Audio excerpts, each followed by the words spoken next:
The 1970s have a unique distinction among the other decades in NBA history, and that's the fact that no team won back-to-back championships during that time. Today, I'll be doing my best to analyze why and how that happened.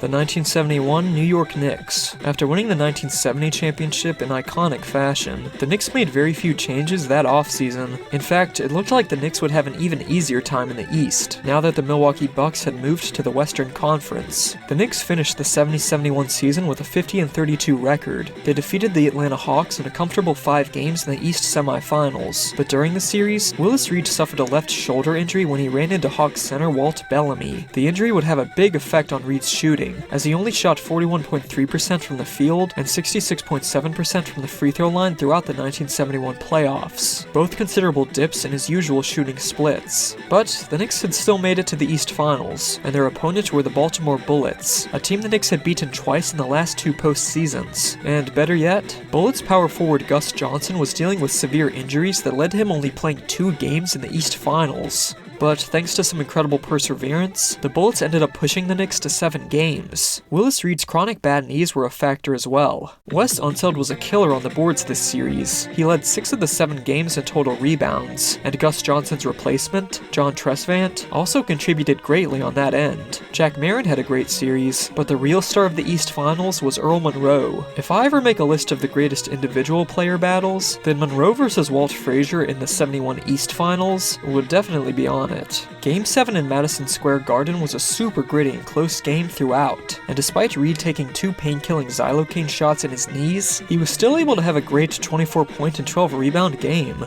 But the Knicks' hero of Game 7 may have been the 35-year-old Dick Barnett, who got hot late in the first half to give the Knicks a lead, and who hit 3 clutch baskets in the 4th quarter. Within the final moments of the game, Baltimore's Jack Marin scored off a Monroe missed shot, and Fred Carter hit a shot to put the Bullets up 93-91 with 1:08 left in the game. The Knicks were able to secure the final possession, and in an attempt to tie the game, Bill Bradley took a shot off his dribble and missed. The game was over. The Bullets had won. The sold-out crowd of 19,500 fans in Madison Square Garden went completely silent. Of the accounts I've read, some claim it's the quietest the Garden has ever been. The 1972 Milwaukee Bucks. The Bucks' 71-72 campaign is often overshadowed by the Lakers' legendary season, but record-wise, the Bucks were still one of the most elite teams in the league, as they finished 63-19, and were the team that famously snapped the Lakers' 33-game win streak. Kareem had gotten even better, as he would go on to claim his 2nd straight MVP, but across the roster, many players on the Bucks had declined slightly, or hadn't made much improvement from last season. Oscar Robertson ended up missing 18 games this season, but one of the more pressing issues was that 28 games into the season, the Bucks traded their starting power forward Greg Smith for Curtis Perry, a move that reportedly made Kareem very upset. In the playoffs, the Bucks beat the Warriors in 5 games, and met up with the Lakers in the West Finals. Game 1 was a Bucks blowout, 93-72, but there were some interesting circumstances surrounding the game.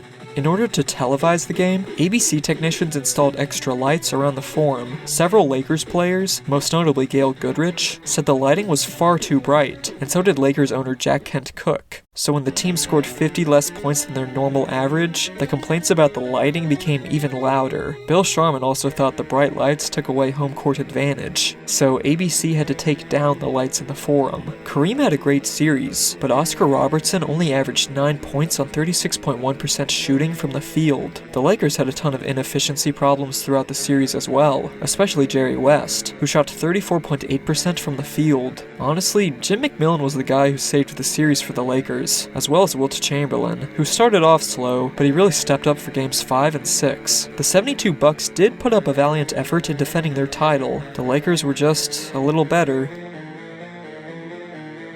The 1973 Los Angeles Lakers. Of all the teams this decade, the 72 Lakers had the best chance of repeating, in my opinion. The 73 Lakers were pretty much a diet version of the 72 Lakers. You still had Wilt Chamberlain as a defensive anchor, Jerry West as a lethal scorer and distributor, Gail Goodrich leading the team in points per game, and Jim McMillan continuing to thrive under Bill Sharman. But Happy Hairston did only play 28 games this season due to injury. The Lakers did acquire Bill Bridges, who was able to take over the power forward role pretty well. The Lakers had also acquired Mel Counts, who worked as a stretch four. Speaking of injuries, Jerry West missed 13 games due to his hamstring, but still, the Lakers were able to finish with a 16-22 record. They had a bit of a scare in their first playoff series against the Bulls, which went to 7 games, and the deciding game ended with the Lakers' win of 95-92. Wilt Chamberlain has actually called this Chicago series the toughest playoff series of his career. In his 1973 autobiography, he actually says that he cried after the game was over and went into the Chicago Bulls locker room to compliment the team before he even went to the Lakers locker room. The Lakers then beat the Warriors to make the NBA Finals, where they were facing the team they had just beaten last year, the Knicks. The Lakers took Game 1 115-112, but New York then proceeded to win the next 4 straight to win the NBA championship.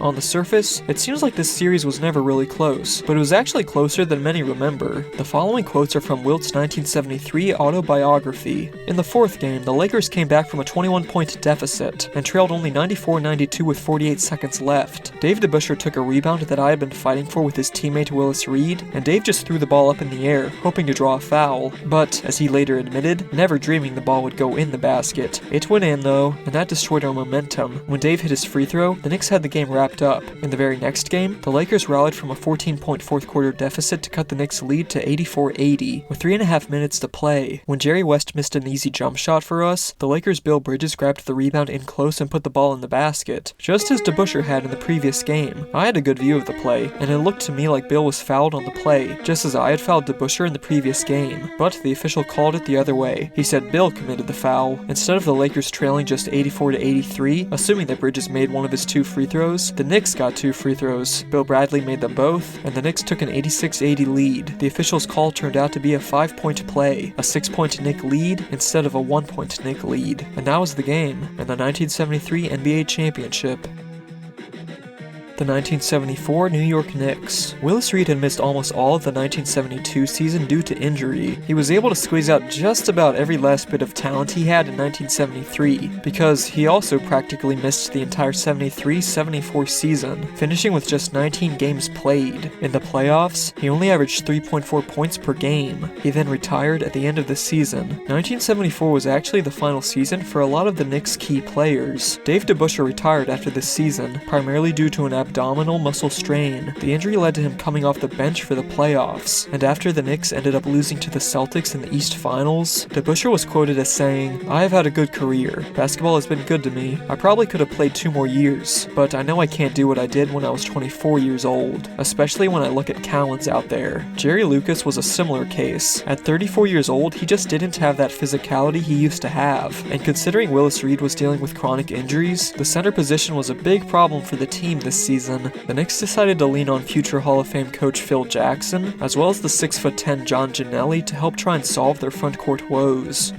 This was Dick Barnett's final season as well, and he went out with a whimper, with just 5 games played at the start of the season. Walt Frazier was really the guy who was carrying this team, which is even more impressive considering Earl Monroe ended up missing half of the season because of surgery. Ultimately, the Knicks finished the 73-74 season with a 49-33 record. Despite their struggles, the Knicks were able to stick it to their late 60s, early 70s rival one last time, the Bullets, who were the Capitol Bullets, just for this one season, because of their move to Landover, Maryland. In Game 7, John Giannelli had the best game of his career. Without Willis Reed, he got the start and held Elvin Hayes to 12 points, and he even out-rebounded Hayes as well. The Knicks made it to the East Finals, but as previously mentioned, they ended up losing to the Boston Celtics in 5 games. The 1975 Boston Celtics. This is probably one of the more boring entries on the list, as there wasn't any huge drama or major event that went down that prevented this team from defending their championship. What the Celtics' 74-75 season failure boiled down to was some slight player drop-offs and getting outplayed in the playoffs. In a preseason game against the Milwaukee Bucks, though, Dave Cowens ended up breaking his foot, which meant he wasn't available for the first month of the season. Boston started 10-8, but after Cowens returned, they improved to 34-14 by the end of January. Surprisingly, Don Nelson ended up having a career year at 34 years old, leading the league in field goal percentage with 14 points and 5.9 rebounds, on 53.9% from the field. The Celtics finished the 74-75 season with a 60-22 record, tied with the Washington Bullets for best in the league. They defeated the Houston Rockets in 5 games in the East semis, and then met up with the Bullets in the East finals. This retooled Bullets team matched up incredibly well with the Celtics. Throughout the series, they did a good job at stopping Boston from running the fast break, and guys like Elvin Hayes and Phil Chenier dominated in the 6 games. As a whole, the Celtics were pretty inefficient from the field this series. Paul Silas shot 33.3%, Havlicek and Cowens both shot 39%, JoJo White shot 40.1%, and Don Chaney shot 42.9%. The only Celtic who really shot well from the field was Don Nelson with 51.4%.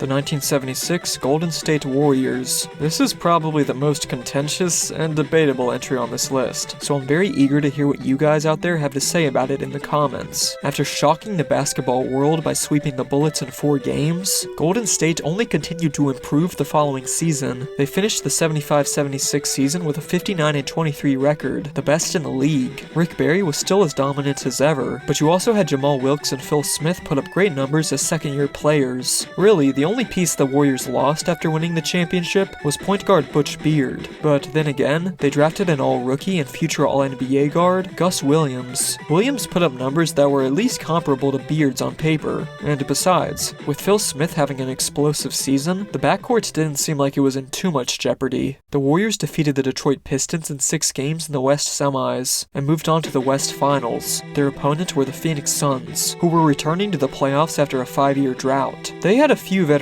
players, but for the most part, the Suns consisted mostly of rookies and young guys, and of those veterans, the only key players with deep playoff experience were Paul Westphal and Curtis Perry. Nevertheless, the Suns played their hearts out and pushed the series to 7 games. The 7th game is the most infamous game of the series. In the first half, Barry gets into a fight with the Suns' Ricky Sobers, and the popular story is that when Barry saw playback footage of this fight at halftime, he got so angry he decided not to shoot in the second half as a protest against his team, because his teammates didn't come and help him. Articles at the time and a few Suns players all said how Barry quit on his team, but I'm not so sure it's as simple as that. Barry himself says that he never even saw playback footage at halftime, and he denies the claim that he was mad at his teammates. Knowing the type of competitor he was, yeah, I also find it kind of hard to believe that he would blow another trip to the finals for petty reasons. And besides, when you watch this footage, they're not totally abandoning him. Yes, Barry did play pretty passive in the second half, preferring to mostly pass rather than shoot, but his passes are all on target. It just doesn't look to me like a guy who totally gave up on his team. I think that the playback footage fight story was just a narrative that seemed so entertaining, it caught on like wildfire. But that's just my opinion. I don't know what happened. I don't think we ever truly will know what was going on in Rick Barry's head.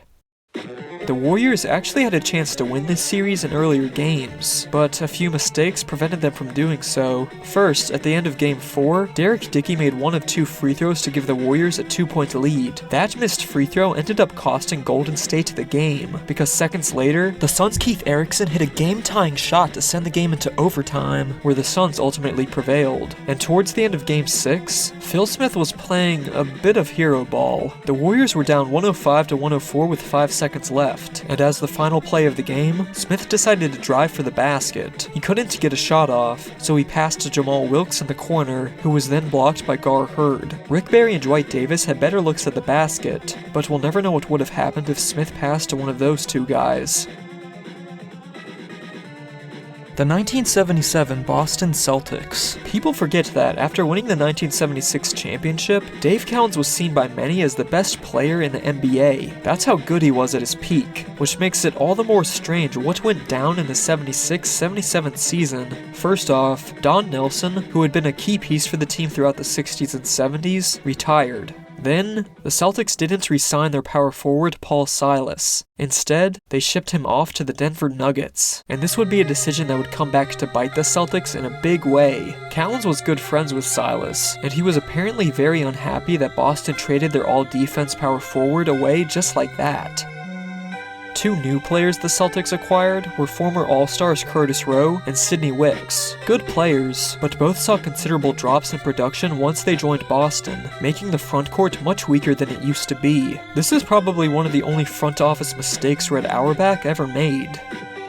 The Celtics started out the season with 4 wins, but then lost the next 4 straight. Then, Cowens made one of the strangest decisions in NBA history. He said that he was stepping away from the team for an indefinite amount of time. His main reason that he cited at the time was that he didn't have an enthusiasm for basketball anymore, though some speculate it was really because of beef between him and Tom Heinsohn, as well as his new teammates.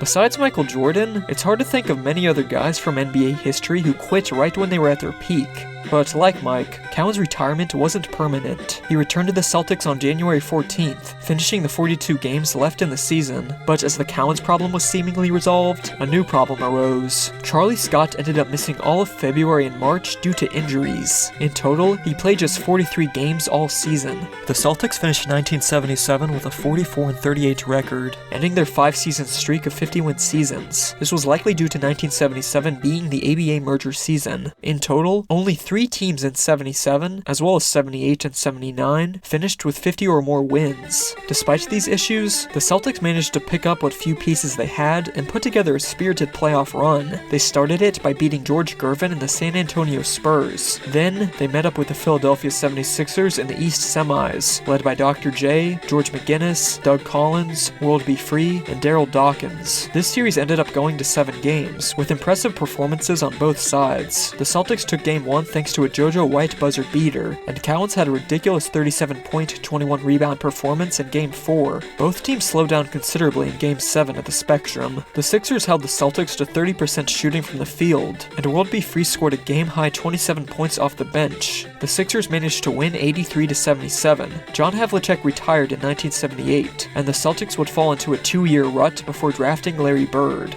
making the 77 East semis sort of the last hoorah for the Havlicek and Cowens Celtics.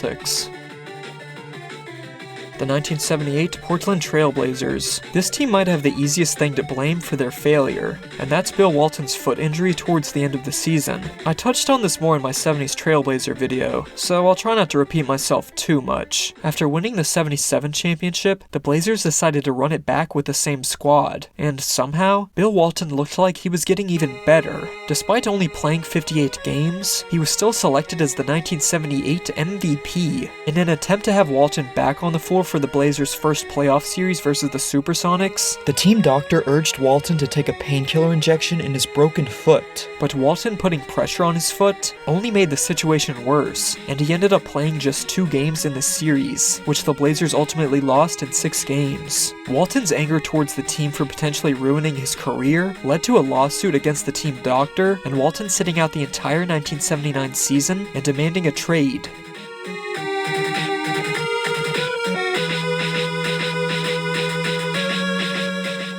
The 1979 Washington Bullets. Like the Blazers, the Bullets decided to run it back with the same roster after winning the 1978 championship. After going 44-38 the previous season, the Bullets captured a more respectable 54-28 record in 1979, making them the only 50-win team in the East that year. That didn't make the playoffs easier for them though. The Bullets started the postseason off with back-to-back 7-game series against the Hawks and Spurs, and the Bullets almost lost the San Antonio series. They had to come back from a 3-1 series deficit. The Bullets had a rematch of the 1978 finals versus the Seattle Supersonics. The Bullets and Sonics were sort of complete opposites of each other. The Sonics were much younger and faster, while the 3 stars on the Bullets had been in the league for 10 or more seasons. The Bullets ended up winning Game 1 thanks to Larry Wright's 26 points off the bench, and a foul call at the 11th hour that gave him 3 free throws. But due to injuries to starting guards Tom Henderson and Kevin Greavy, as well as overall poor shooting from the Bullets, the Sonics won the next 4 straight to claim their first NBA championship, and unless Seattle gets their team back, probably their only championship.